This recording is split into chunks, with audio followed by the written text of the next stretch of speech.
UPSC देश की सबसे कठिन परीक्षाओं में से एक है। इसे क्लियर करने के लिए अभ्यर्थी कई सालों तक तैयारी करते हैं। कई सफल होते हैं तो वहीं कई अभ्यर्थी सालों की मेहनत के बाद भी असफल ही रह जाते हैं। इन सब के बीच कई आईएएस ऑफिसर ऐसे भी निकले हैं जो 22 साल की उम्र में ही अपने सपने को पूरा कर लेते हैं और देश सेवा में लग जाते हैं। आइए जानते हैं देश के वे कौन से आईएएस अधिकारी हैं जिन्होंने यह मुकाम हासिल किया। तो पहली हैं अनन्या सिंह। आईएएस अनन्या सिंह उत्तर प्रदेश के प्रयागराज जिले की रहने वाली हैं।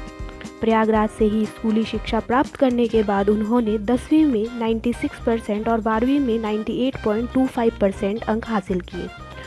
12वीं में मिले अंकों के आधार पर उन्होंने दिल्ली यूनिवर्सिटी के lady Shriram college of commerce में एडमिशन लिया।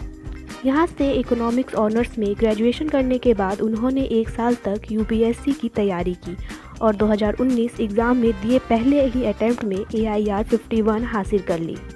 दूसरे हैं अमृतेश औरंगाबादकर।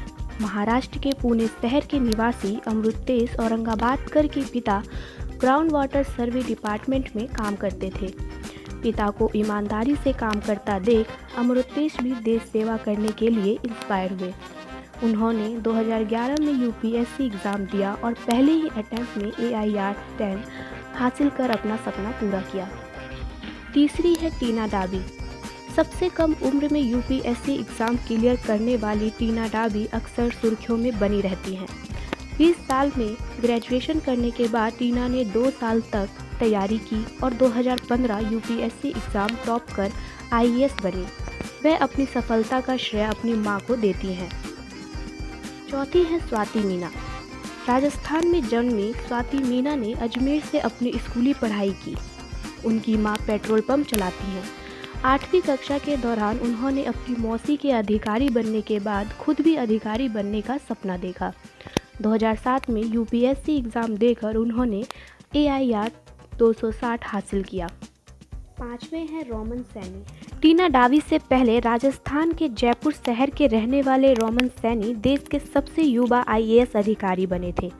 उन्होंने 2013 की यूपीएससी परीक्षा में AIR 18 प्राप्त कर अपना सपना पूरा किया था। जबलपुर मध्य प्रदेश में शुरुआती पोस्टिंग मिलने के बाद उन्होंने सिविल सेवा की तैयारी कर रहे स्टूडेंट को कोचिंग देने का निर्णय लिया। उन्होंने अनअकैडमी कोचिंग शुरू की जो आज देश भर में ब्रांड के रूप में विकसित हो चुकी है। यूपीएससी देश की सबसे कठिन परीक्षाओं में से एक है। इसे क्लियर करने के लिए अभ्यर्थी कई सालों तक तैयारी करते हैं। कई सफल होते हैं तो वहीं कई अभ्यर्थी सालों की मेहनत के बाद भी असफल ही रह जाते हैं।